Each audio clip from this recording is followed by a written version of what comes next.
es Narendra Modi, por decirlo poco, lo menos, una especie de Donald Trump, una especie de ultraderechista dentro de la India, que tiene un discurso bastante anti-pakistaní y bastante anti-musulmanes. Eso significa que en torno a la creación de este enemigo y a la agudización de la creación de este enemigo de la India, que son los musulmanes dentro o fuera de la India, pues hace que se cierren filas en torno a su liderazgo y que la respuesta de Pakistán le dé pues todavía mayor legitimidad para escalar todavía más las tensiones.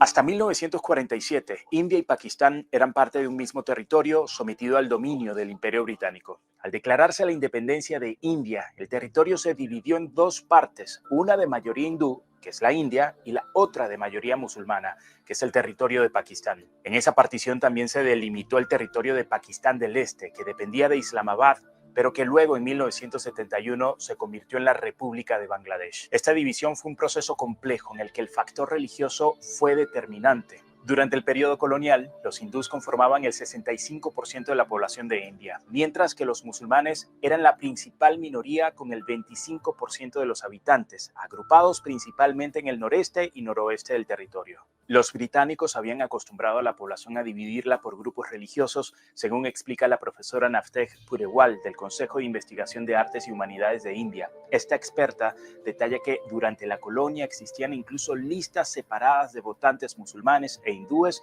para las elecciones locales. Esta división fomentó la tensión entre ambos grupos al momento de decidir qué forma tomaría la India independiente. Además de Mahatma Gandhi, hubo dos líderes independentistas que marcaron el rumbo de la India. Ellos fueron Jawaharlal Nehru, un hindú que al igual que Gandhi quería una India unida, y Mohammad Ali Jinnah, quien presidía la Liga Musulmana, un partido político que demandaba una nación separada para los seguidores del Islam.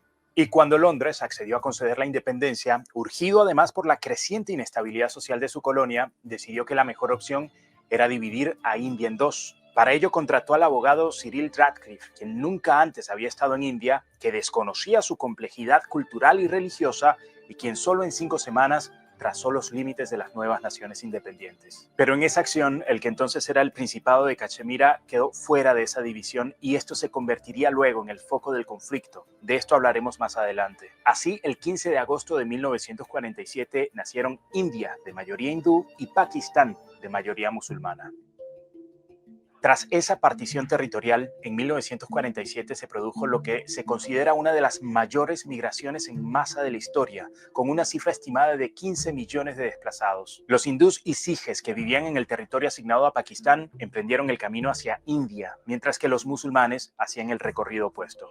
Este proceso estuvo marcado por una radicalización de las diferencias entre ambos grupos étnicos y religiosos, que dejó muchos muertos, pues algunos grupos extremistas se dedicaron a expulsar a personas de sus aldeas para ganar el control de su grupo social. Y tanto la Liga Musulmana como algunos grupos hindús nacionalistas conformaron milicias que atacaban a la población civil, según explica Leonor Newbigin, profesora de Historia del Sur de Asia de la Universidad de Londres, SOAS. Y gran parte de la violencia de aquellos años ocurrió en el estado fronterizo de Punjab, donde los radicales se ensañaron especialmente con las mujeres. Solo en ese estado se estima que unas 100.000 mujeres fueron secuestradas, violadas y en muchos casos forzadas a casarse con sus captores.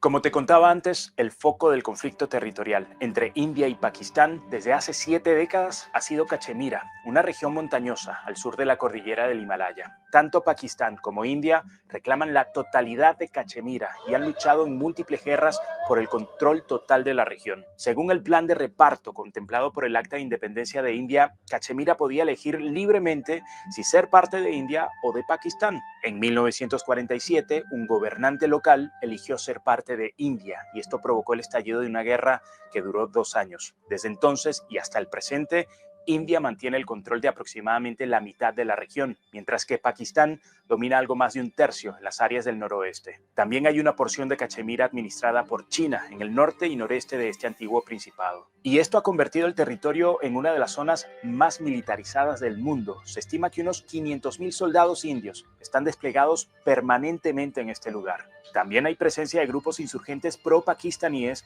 que han sido implicados en atentados en los que han muerto decenas de miles de personas. Tras los recientes ataques, ambos países se han amenazado mutuamente con tomar represalias y, según explica Ambarazane Tirayan, editor del servicio de la BBC del sureste asiático, la tensión está aumentando y es difícil predecir el curso de cualquier conflicto militar. Reino Unido, dice por ahí, decía el coronel Baños de España, que ahí donde vieras a dos hermanos divididos es porque seguramente había pasado un británico. Y pues en el caso particular de la India y de Pakistán, parece que esta referencia es precisa, porque efectivamente se vienen arrastrando bastantes rivalidades a partir de la división que dejaría pues esta potencia en decadencia como es el Reino Unido. Y ahora estos dos poderes nucleares, ahora estos dos que están ahí pues dándose con todo y que ponen en riesgo al planeta, y de ahí que Trump se la lleve con calma, de ahí que también el mismísimo Xi Jinping diga que puede ayudar, que algo puede hacer, ya te dice mucho. ¿Qué factores históricos y políticos explican por qué Cachemira sigue siendo un foco tan explosivo entre India y Pakistán? Hola Ana María, muchas gracias. Buenos días a ti y a toda la audiencia por la invitación. Pues bueno, básicamente hay que recordar algo, y es que el conflicto en Cachemira no es un conflicto de este siglo, del siglo XXI, sino arranca tal vez hacia finales de 1947, cuando el Reino Unido, digamos, de alguna u otra manera, decide partir la India y efectivamente empieza una suerte de fragmentación territorial donde Ojo con ese dato. No es como dice Donald J. Trump diciendo hace siglos. Hace rato alguien en internet me dice, profesor, cálmate, lee la Biblia y ahí viene todo lo que necesitas saber. Y yo así como de, ok, pues ya leí la Biblia y no me explica nada del conflicto entre la India y Pakistán. Y ya me puse a revisar la historia y no es cierto que esto lleve siglos, como afirma el orangután naranja de la Casa Blanca, Donald Trump. Y bueno, pues ya escuchamos a quien sí lleva años estudiando el tema de India y Pakistán. Dice, pues esto tiene sus orígenes en la descolonización británica en 1947. Coexistencia entre musulmanes, entre hindúes, evidentemente va a ser un inicio de un gran conflicto no solamente étnico, religioso, sino también geopolítico. Si nos vamos a dar cuenta rápidamente, un recorrido, pues, grosso modo, por lo que ha ocurrido, uno podría echarle de alguna u otra manera una culpa a la partición colonial, pero yo creo que lo que ocurre hoy, 2025, poco tiene que ver con la participación y con la partición colonial. Eso para dejarlo en mente, que no toda la culpa tiene que ver con las condiciones coloniales, sino también con los contextos geopolíticos actuales. Del 47 al 2025 ha habido una serie de sucesos que evidentemente transforman el panorama geopolítico y regional de Cachemira. Recordemos que India y Pakistán limitan con China y también hay un actor importante allí que evidentemente construye unas rivalidades importantes. En 1965 tenemos una ofensiva de Pakistán, ya una nación construida de mayoría musulmana, una ofensiva que se va a llamar la Operación Gibraltar. Esta Operación Gibraltar va a ser una ofensiva sobre la India en la línea de control de Cachemira, y evidentemente esto termina con la Declaración de Tashkent, que es una iniciativa de Naciones Unidas para evidentemente hacer que cada cual vaya a su lado en la partición de Cachemira. Cachemira no hizo parte de la repartición británica y eso produce de alguna u otra manera la necesidad de que tanto India como Pakistán la reclamen como suyas. En el 66 vemos la conformación más oficial de la línea de control, que no es una frontera internacional. Eso es importante dejarlo claro para nuestros televidentes, Ana María, y es que la línea de control entre Pakistán e India no es una línea fronteriza de reconocimiento internacional, y por eso es que influyen y confluyen tantos inconvenientes militares en la zona. En el 70 tenemos unas elecciones en Pakistán donde en efecto aparecen unos problemas políticos entre la Pakistán Oriental versus la Pakistán Occidental, donde la India apoya a Pakistán Oriental, hoy conocida como Bangladesh, es la independencia de Bangladesh, y esto también, por supuesto, anima los ánimos más ofensivos sobre Pakistán con la India, y evidentemente esto acaba pues bastante mal, hasta que en 1972 tenemos entonces algo interesantísimo, y es la... Ojo con ese otro dato que da el analista. Dicen que divide y vencerás. Efectivamente, a ver, entonces el Reino Unido se va del Indostán, y eso que dominaban como una sola región, como un solo país, se convierte en dos, musulmanes de un lado, hindúes del otro lado. Pero en el lado hindú quedan musulmanes, en el lado de los musulmanes también quedan hindúes. Dentro del lado musulmán hay dos países que no se ven muy bien, Bangladesh por un lado, Pakistán del otro lado, que también terminan por separarse. Y es decir, como es tan grande el territorio, tan enorme y topográficamente difícil, hay lugares muy aislados, regiones aisladas, bueno, pues ahí la India interviene de un lado y con eso permite la independencia de Bangladesh, pero sella su rivalidad con Pakistán. Ojo con ese dato, que no es algo reciente. Lo que se va a llamar como el Acuerdo de Simla, que es este tratado o este acuerdo casi que de resolución pacífica de controversias, donde ni la India ni Pakistán van a entrar en conflictos armados. Ahora, este acuerdo entra a suspensión hoy, 2025, o digamos en este periodo que estamos tratando de llegar.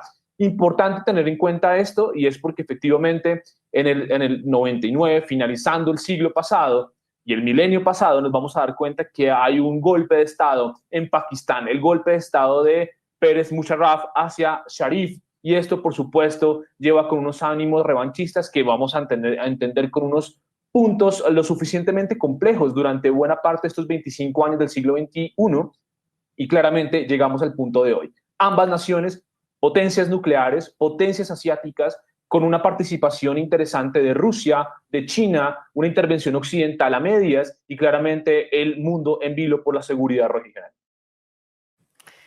Es que precisamente esa era mi siguiente pregunta. ¿Qué riesgos existen de que este conflicto escale hacia una guerra abierta, considerando que ambos países poseen armas nucleares?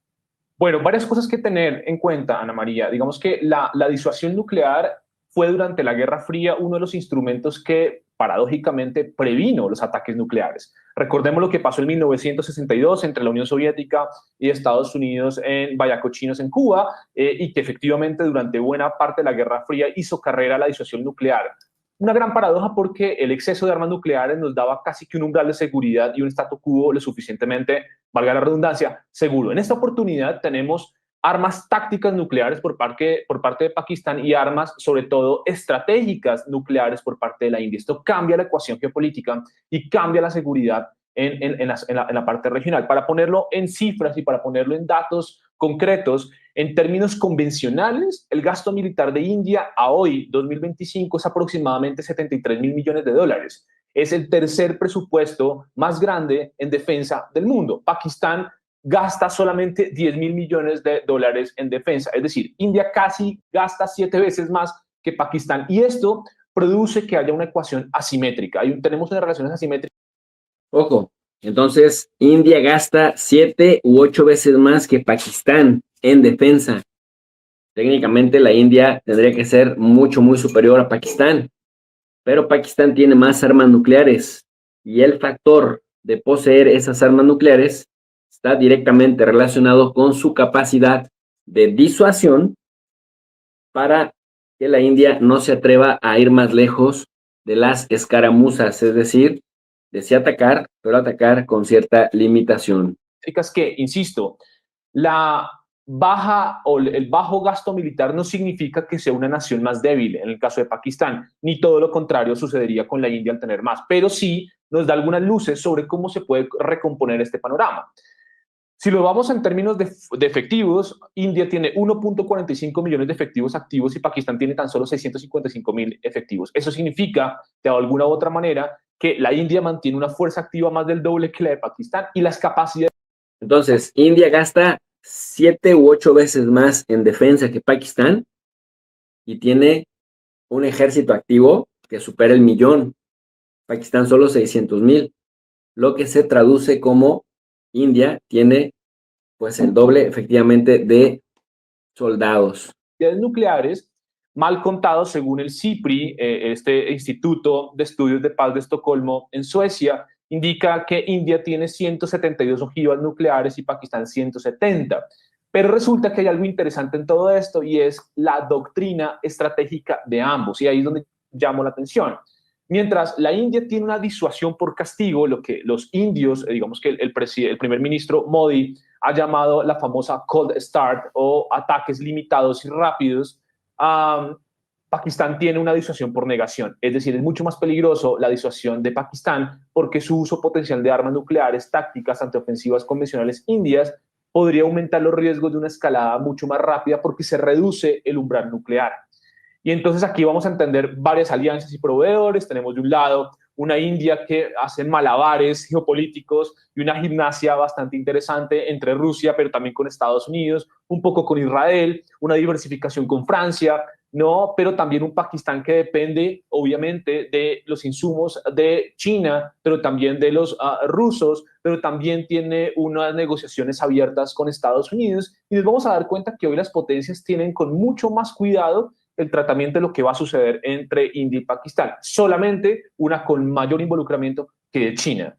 China tiene unos intereses grandísimos, evidentemente, por el control del agua del río Indo, y esto también es un acuerdo que se ha suspendido en los últimos días. El acuerdo del China. tratado... No hay que perder de vista China, porque toda el agua o gran parte del agua que se consume en Cachemira y que también va a parar a parte de regiones civiles de Pakistán, pero que primero pasan por la India, pues nacen en el Tíbet, y quien controla el Tíbet es China.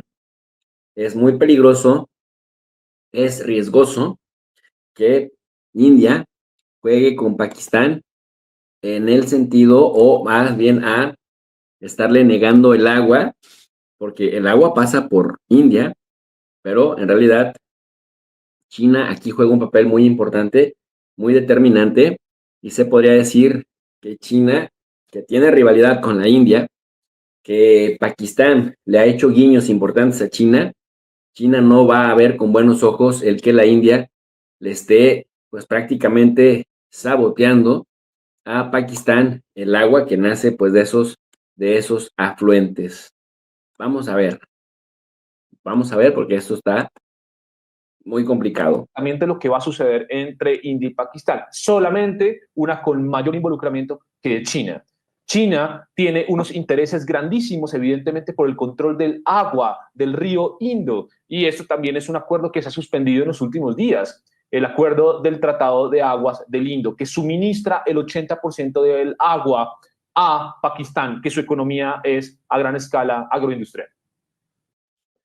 Ahora, déjenme les comparto la opinión del ex diplomático español Ignacio Valdecasas, que me parece que tiene un punto bien importante en términos de una visión holística, una perspectiva holística del conflicto que me interesa compartir con ustedes.